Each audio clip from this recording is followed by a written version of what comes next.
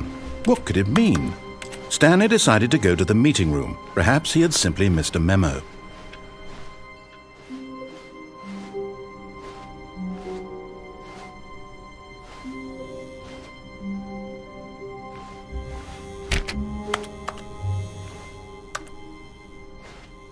Oh, good. You notice my sign. Yes, I have something very exciting to show you.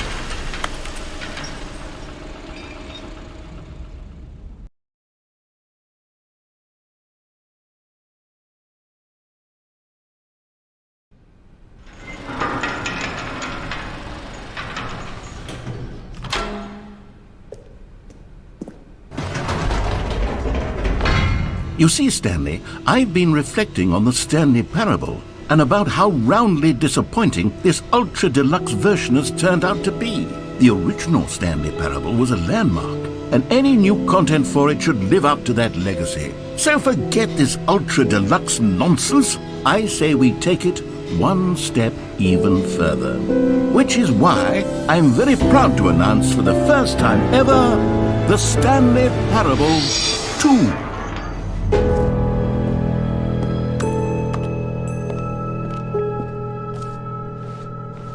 Yes, you see, isn't this far superior to a measly re-release with a few minor additions? Think of all the new territory we'll cover with a fully fledged sequel. An entirely new experience, built from the ground up. Why, there are so many possibilities. It could go in so many different directions. This is what fans have truly been asking for.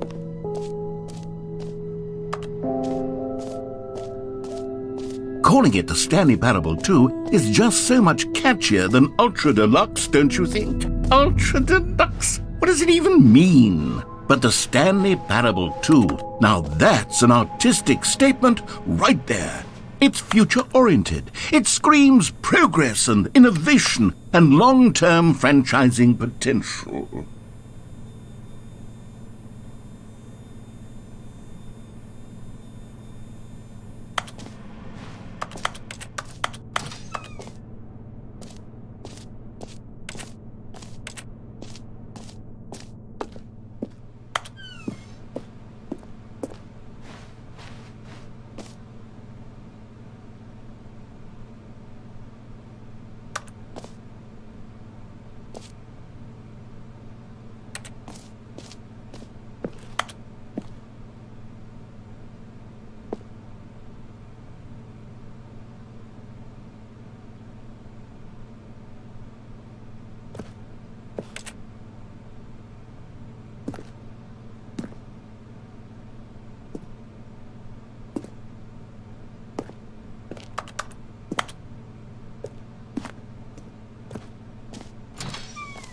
Now, to be clear, I haven't quite nailed down what exactly the Stanley Parable 2 is going to be, but let's take a look at some of the features I've been developing for it.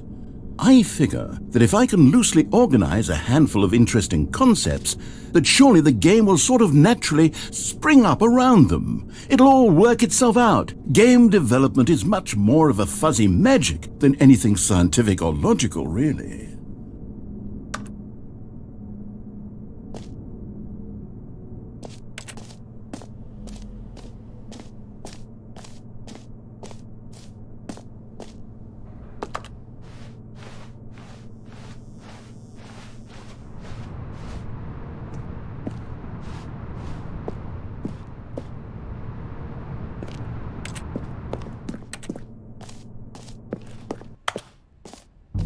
Here we are. Go on, try out some of the new features.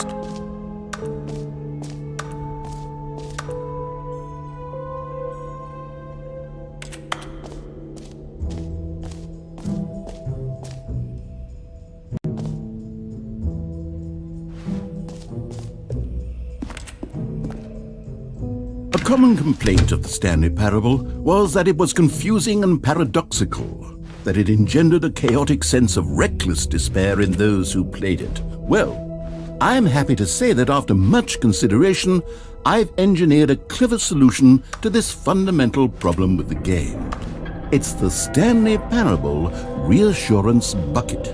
You see, Stanley, anytime you're holding the bucket, a sense of calm and ease will fill your mind and your heart. It's true. As long as you hold on to the bucket, the many disorienting contradictions of the Stanley Parable will feel perfectly normal and perhaps even comforting. You may even come to long for the gentle embrace of jarring cognitive dissonance while the bucket is in your arms. And to be honest, it's a much more convenient solution for me than actually redesigning the game to be less uncomfortable. Can you imagine what a pain in the ass that would be? Yes, the bucket is the perfect solution. Come on, give it a try. Can you feel it?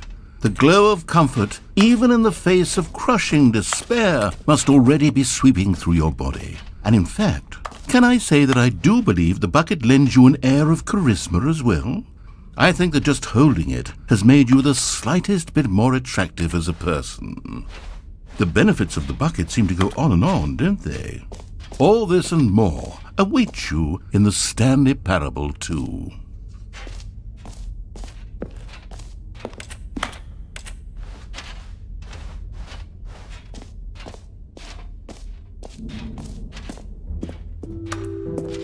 Does anyone give out awards for most enjoyable bucket in a video game? That really should be an award if it isn't already.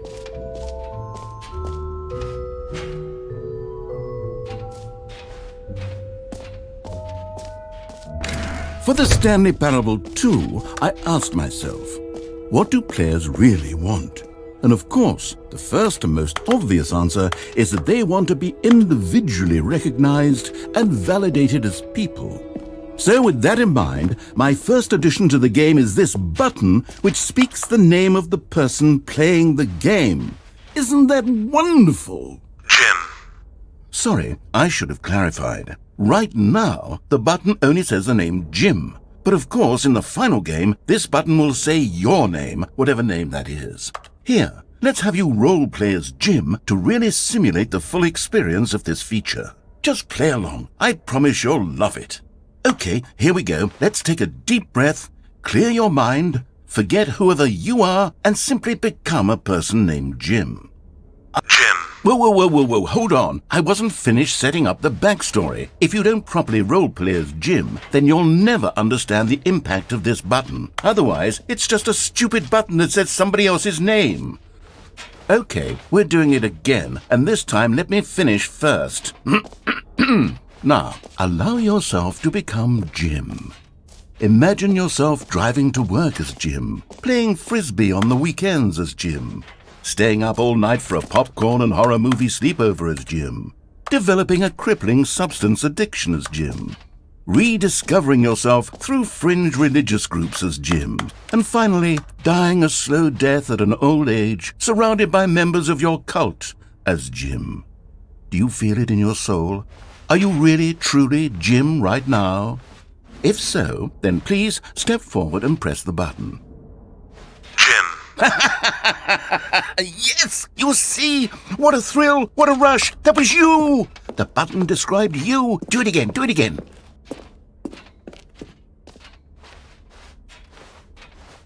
Jim.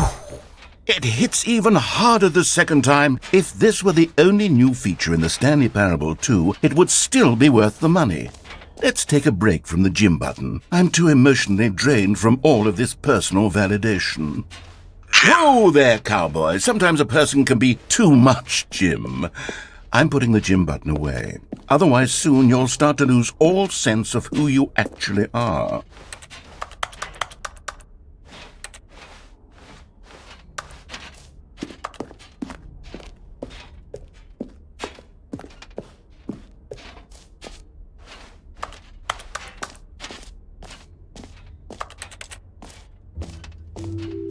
I suppose I could allow only people named Jim to play the Stanley Parable 2. That would actually save me the work of finishing this feature.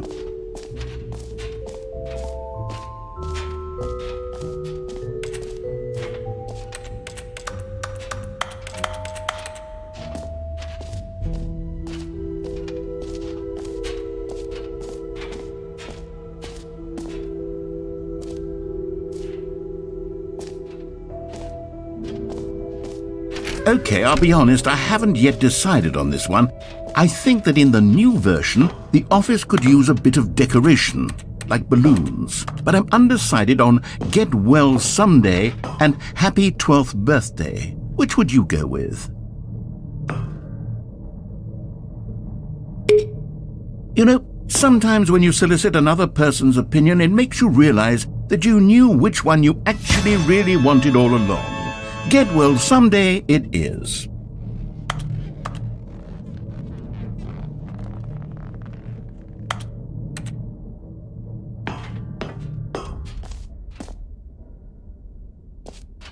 Or actually, maybe I should have gone with... No, I've made my decision, we're moving on.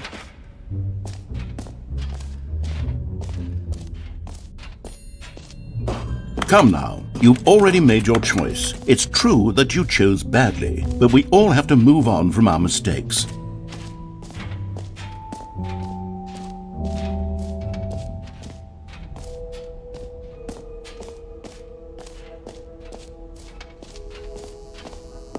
Now here's something special. You remember that broken test achievement that got left in the game on accident? Well, I'm developing a technology to simply give you the achievement. Yes, you see, you'll come to this lever, and when you pull it, the achievement will be given to you. It's as simple as that.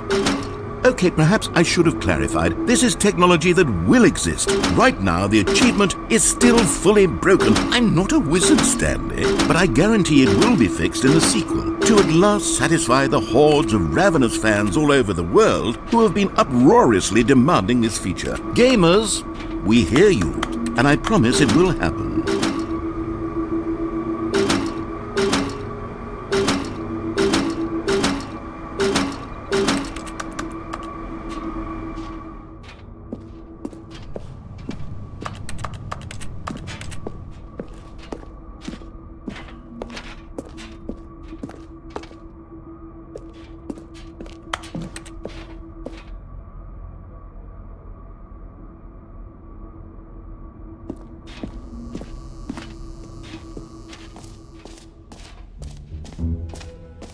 What else? What other exhibits haven't we seen yet?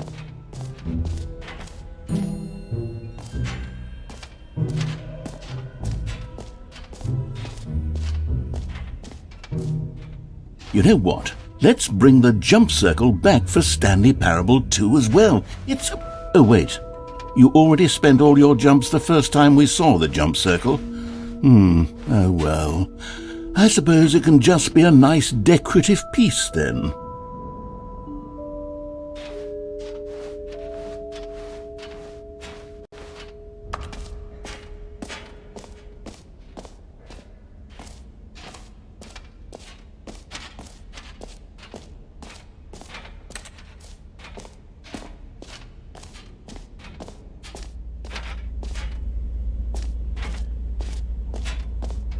Stanley, here's an idea that I'm truly fond of. It's never been done before in a video game.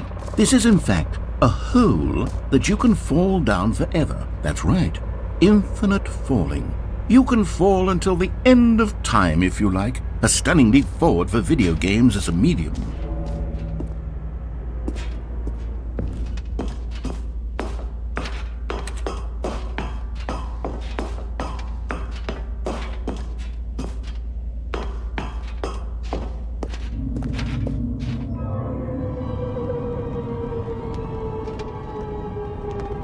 You see, isn't it wonderful? One of my more ingenious concoctions, if I do say so. Now then, since you've gotten to see the infinite hole, you can press the teleport button to pop back up to the top, and we can continue onward. Now, I don't mean to be a bummer, but I do recommend you use the teleport button to go back to the top. Maybe do it on the sooner rather than later spectrum of things.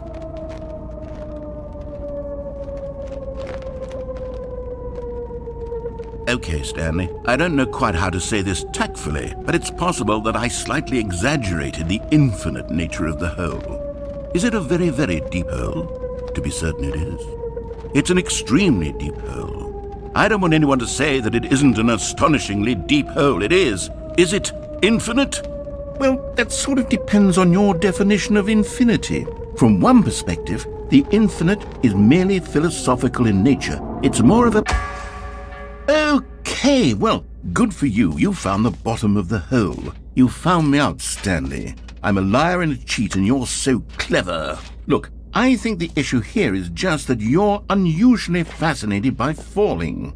What normal person actually wants to fall infinitely? I figured the hole was as deep as anyone would actually need. Don't you put this on me. Maybe you're the problem. Look, things got a little heated there. I think we both said some things we didn't mean. Why don't we just put all this behind us and agree to just call the hole mostly infinite? If that works for you, then go ahead and press the teleport button to warp up to the top of the hole and we can move on. I'll just be up here when you're ready. Great. Now, I'm very excited. Oh, for heaven... You see, I was right. The problem is you. The problem is that you like holes too much. Not normal. A normal person would have said, yep, that's an infinite hole right there, goes on forever till the end of time. Don't need to see it all, but not you. Oh, no, no, no, no. You have a weird sort of... Oh. Did the hole seem even shorter to you this time? I couldn't help but feel like you spent a little less time in there than you did before. I mean, admittedly, I didn't make an infinite hole, but I didn't think it was that not infinite. Well, I suppose once again there's nothing to do here. If you decide you've had enough of the hole, you can hit the teleport button and come join me up above. Had enough? I'm positively thrilled. I really do have so much more to show you and to talk about, and I've had enough of the hole for a lifetime. Gosh, how could I have guessed? You're back in the hole. If this starts to become a thing where... Wow, okay, yes. I'm starting to become extremely certain that the hole is not only not infinite, but that it's growing steadily less and less infinite. I suspect that I'm starting to hit the point where it's no longer feasible to call the hole infinitely deep, even by the lax overall standards for accountability and marketing. What's going on here? Stanley, I have no explanation for the uncertain nature of the hole's length. Here, let's try something. Let's pop back up to the top, and we'll see if it gets any shorter. Well, there it is. The shame of my lies. How is this still appealing to you? I know you're obsessed with holes, but at this depth, I just can't see this scratching the itch. Oh, who am I to judge? You just do whatever it is you're here to do and hit the teleport button when you're ready to move on. Is the, teleport button not working? You sure? Well, I mean, I really don't have an explanation. It was working just a moment ago. Still nothing? Well, I suppose there is one thing I can do to fix this. I'm out. Goodbye, Stanley. You couldn't bear to be away from the hole, and now you'll get more time with it than you could ever have asked for. It's a win for everyone. You get to be with the hole, I get to do literally anything else. Take care, Stanley. I hope you and the hole have a wonderful rest of eternity together.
My head's stronger. Now you're no longer using up the space of mine. My head's stronger. Now you're no longer using up the space of mine. My head's stronger. Now you're no longer using up the space of mine. My head's stronger. Now you're no longer using up the space of mine. My head's stronger. Now you're no longer using up the space of mine. My head's stronger. Now you're no longer using up the space of mine. My head's stronger. Stanley? Stanley? Stanley! Oh, good, you're awake. It seems you had sort of dozed off there, drifting away into dreamland. But we can't have that, Stanley, because this hole is just so darn fascinating that I want you to be wide awake for every second of it. You don't want to miss a single moment. So how about if I just pop in from time to time and wake you up to keep you really, truly focused on the hole? From the looks of things, you and I will have many, many years here in this hole, and I'm looking forward to all of them. Stay alert, Stanley. I'll be back. Toodle-pip.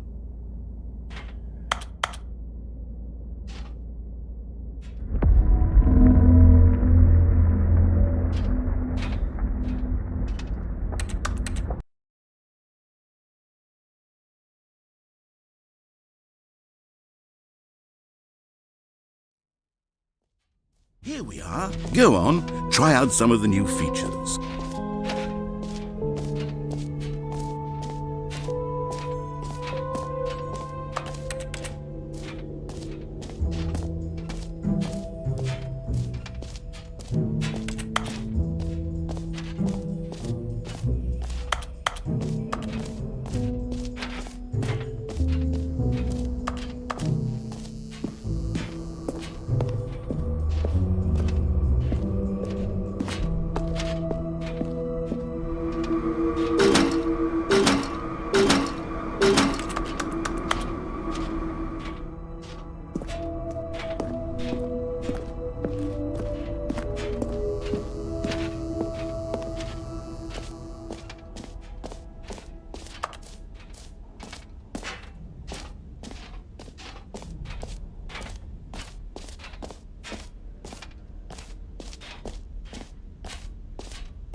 An epilogue would be fun, wouldn't it, Stanley? Yes, it would go at the end of the, well, we'll figure that out later.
collectibles.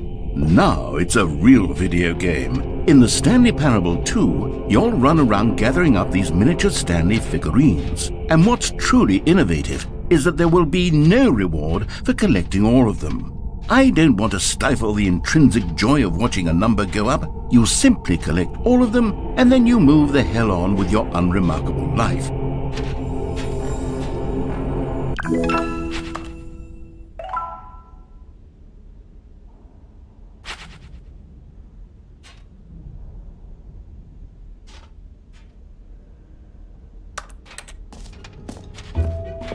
God, it really is the worst when you collect everything in a video game and then they give you a big fancy reward for it. Absolutely tragic.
All right, have you seen everything you wanted to? Ready to move on now?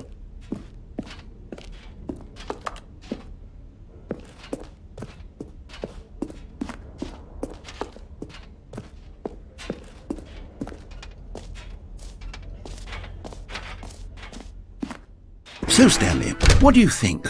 Do you like all of the new features? Yes, I know it's not exactly clear yet how exactly these features will come together as one single coherent video game, but I can feel it in my soul.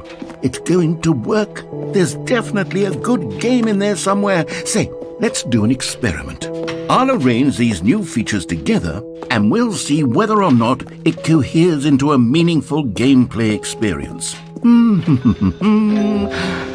Okay, are you ready? Here it is. I give you the Stanley Parable 2.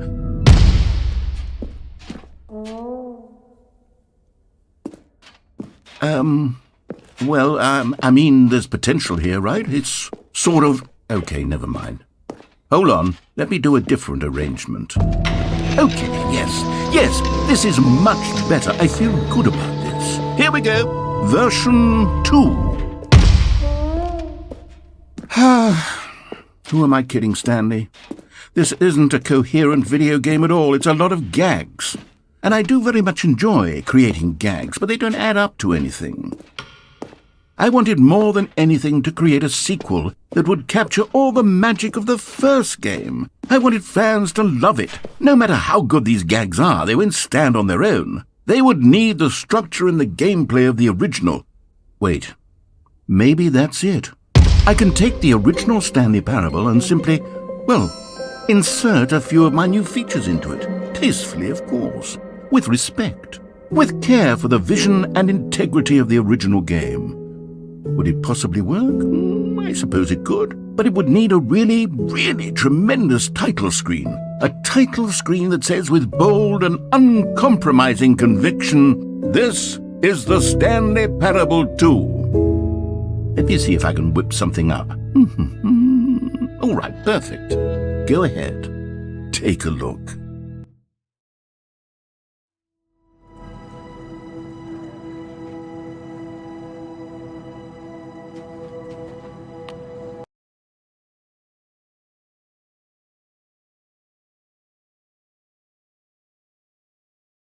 This is the story of a man named Stanley.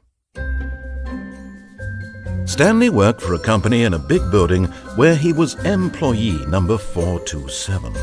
Employee number 427's job was simple. He sat at his desk in room 427 and he pushed buttons on a keyboard. Orders came to him through a monitor on his desk, telling him what buttons to push, how long to push them, and in what order. This is what employee 427 did every day of every month of every year. And although others might have considered it soul-rending, Stanley relished every moment that the orders came in, as though he had been made exactly for this job. And Stanley was happy. And then one day, something very peculiar happened. Something that would forever change Stanley. Something he would never quite forget. He had been at his desk for nearly an hour when he realized that not one single order had arrived on the monitor for him to follow. No one had showed up to give him instructions, call a meeting, or even say hi. Never in all his years at the company had this happened.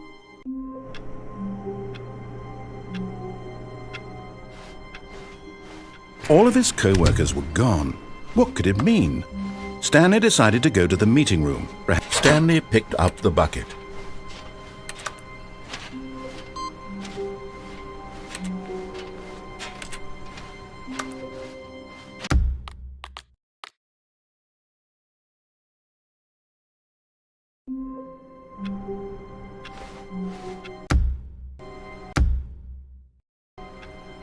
All of his co-workers were gone. What could it mean? Stanley decided to go to the meeting room. Perhaps he had simply missed a memo. Stanley lifted the bucket into his arms, and a wave of comfort rushed over him.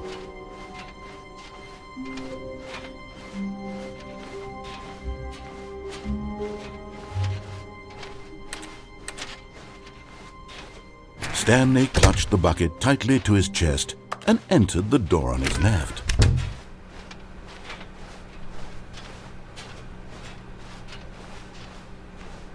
Still no one was here. Stanley needed the bucket's warmth and comfort now more than ever. Perhaps his boss's office was where he'd find answers.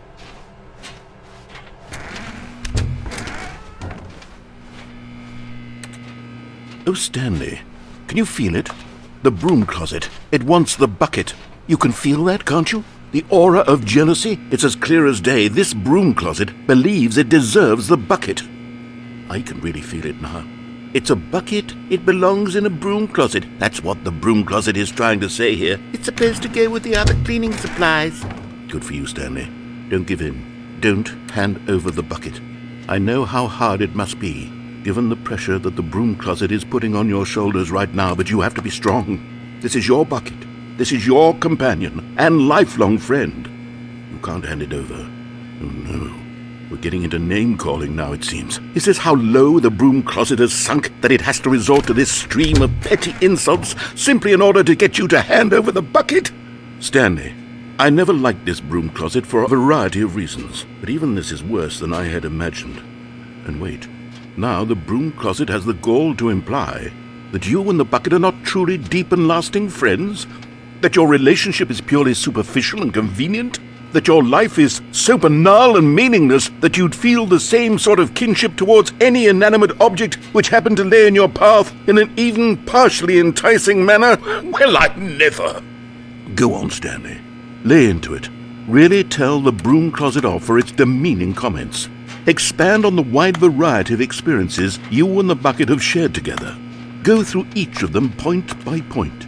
Share your journal entries detailing the rich emotional landscape of your feelings for the bucket. As they have coming to a staircase, Stanley and the bucket walked upstairs to the boss's office.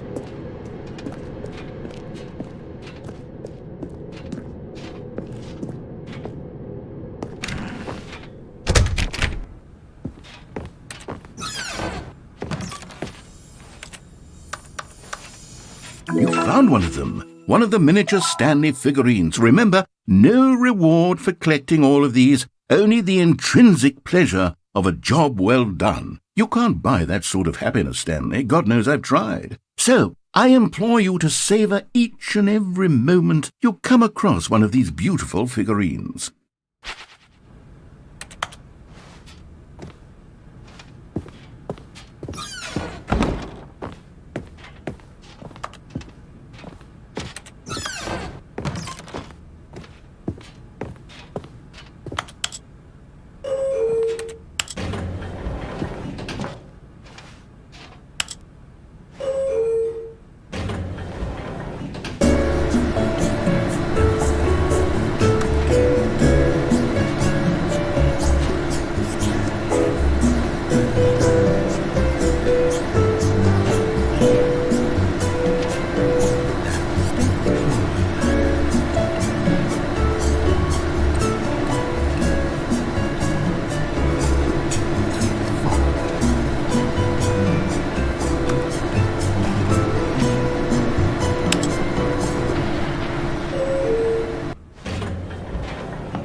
Stepping into his manager's office, Stanley was once again stunned to discover not an indication of any human life. Crushed by the weight of this revelation, Stanley may have broken down into an emotional dumpster fire if not for the soothing presence of the bucket. Even now, in his darkest of hours, did the bucket's warmth... But Stanley guessed the correct code by sheer luck. Was it that the bucket knew all along? Was the bucket guiding him? Yes, this is certainly the most logical explanation.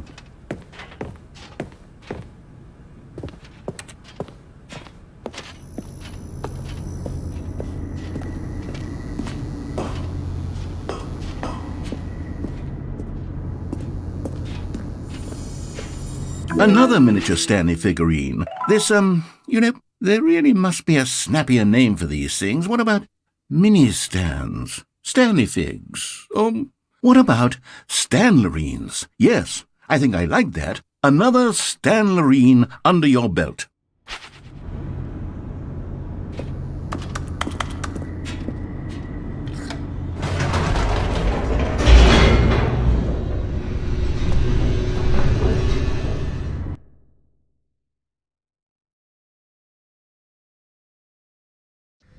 The elevator raced downward, plummeting towards an unknown fate.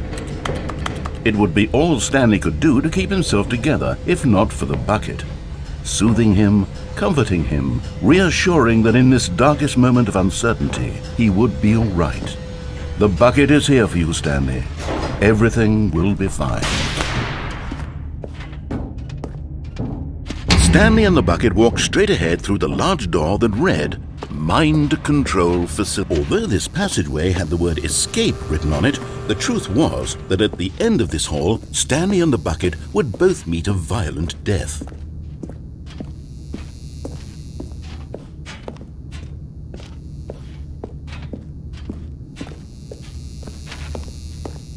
The door behind them was not shut. Stanley and the bucket still had every opportunity to turn around and get back on track. At this point, Stanley and the bucket were knowingly walking forward into a very painful death for each of them.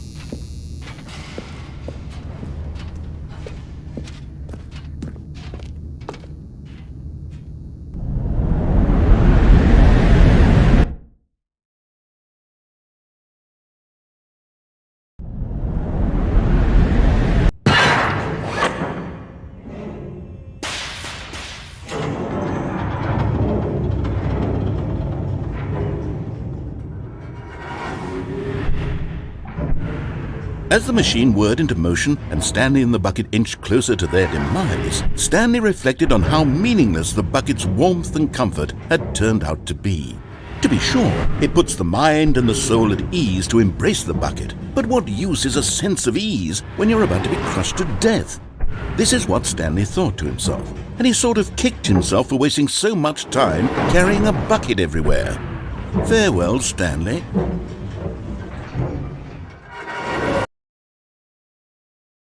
"Farewell, Stanley," cried the narrator, as Stanley and the bucket were led helplessly into the enormous metal jaws. In a single visceral instant, the bucket's life came to an end, as it was crushed violently to death.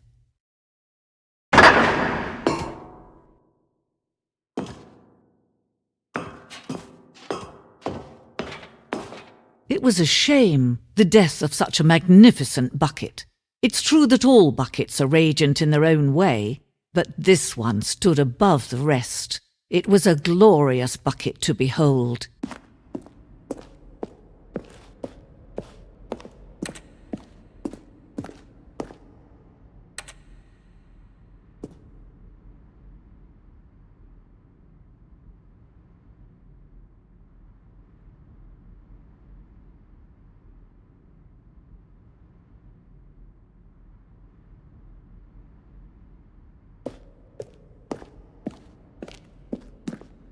Can you see how arrogant it was for Stanley to take a bucket like this and to claim it for his own?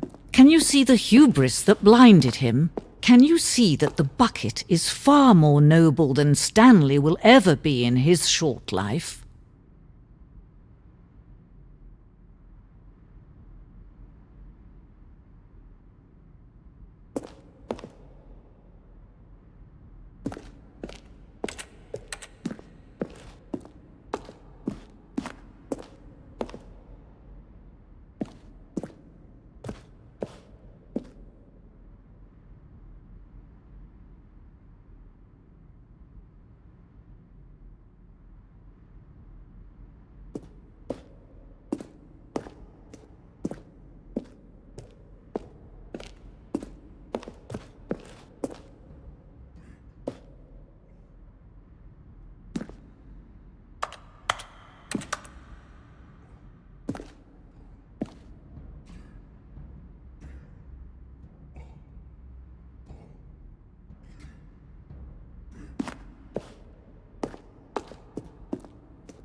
No man can own a bucket, and certainly not a bucket as dazzling to behold as this one. It is man who should kneel before the bucket.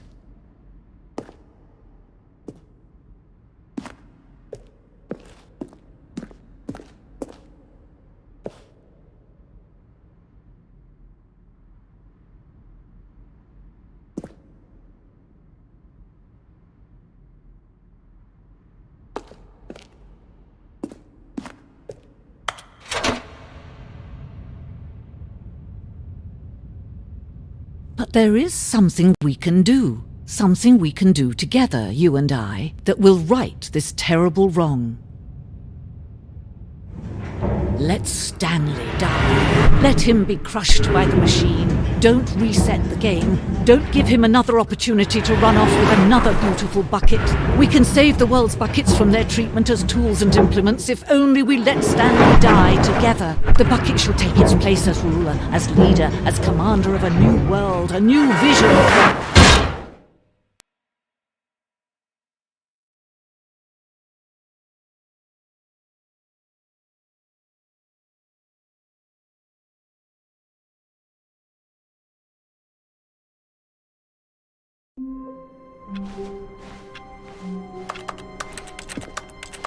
Even now, Stanley's office was a distant memory.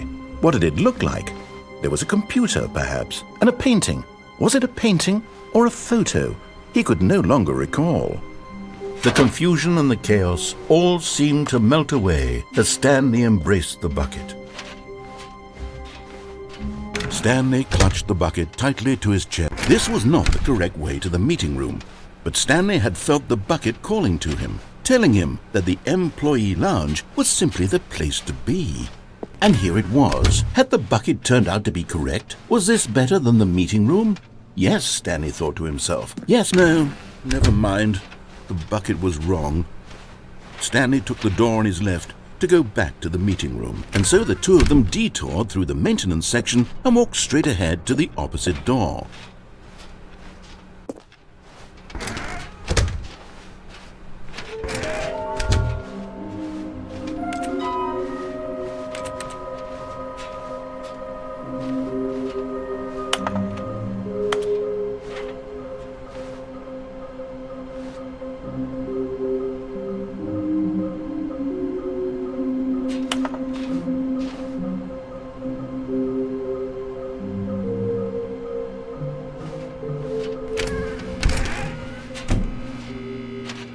Oh, Stanley, can you feel it? The broom clock. Coming to a staircase, Stanley and the bucket walked upstairs to the boss's office. Okay, I'm going back to the name of these little Stanley figurines, and now I'm torn between Stanlerines and Figlies. What do you think, Stanley? What name better encapsulates the intrinsic sense of happiness that you get from seeing a small number in the corner of your screen go up by 1? Let me sit on it. I'm sure it will come to me.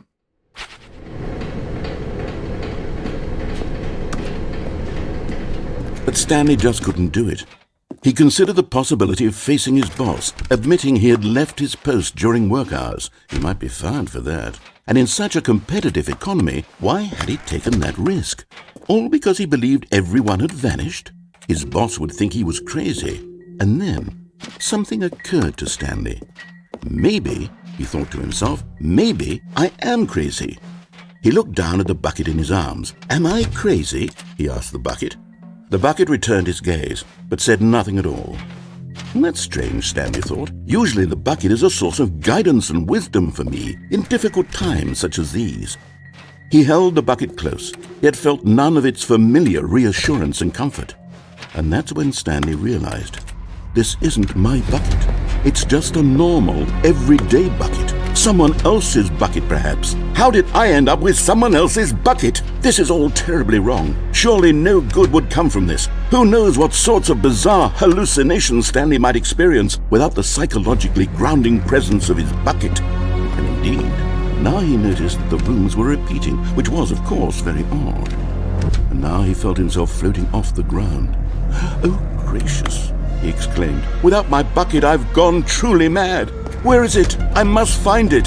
Far off in the distance now, he heard it, calling to him. Stanley!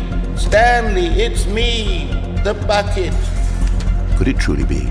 He rushed forward from room to room, passing by one bucket after the next. None of them were his. None of them were his special bucket. Come to me, Stanley. Find me. He had to find the bucket. He had to return to his old friend. It was the only way to truly restore his sanity. And then suddenly, he froze dead in his tracks. He knew where the voice of the bucket had been coming from. The real bucket was inside of him all along. It was incredibly painful. Stanley doubled over in agony and blacked out.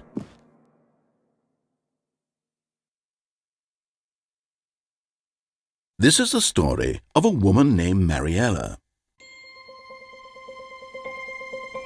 Mariella woke up on a day like any other.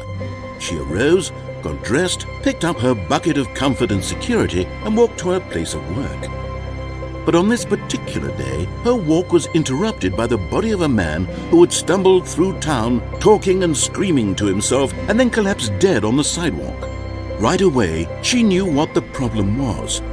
This man had no bucket. Of course he'd gone mad, ranting and raving about a narrator describing all of his actions and how everything is predetermined and free will is an illusion and it's all just a video game. It could all have been prevented if only he'd taken his bucket with him. Perhaps he didn't even realize he'd forgotten his bucket at home in the first place. How cruel the world can be, Mariella thought, and she hugged her own bucket even tighter. But of course, she had no time for this. There were a myriad of confusing problems she would soon have to confront at work, for which her bucket would provide absolute guidance and total clarity on everything. Heck yes, she thought to herself, my life kicks ass. And she backflipped all the way to work.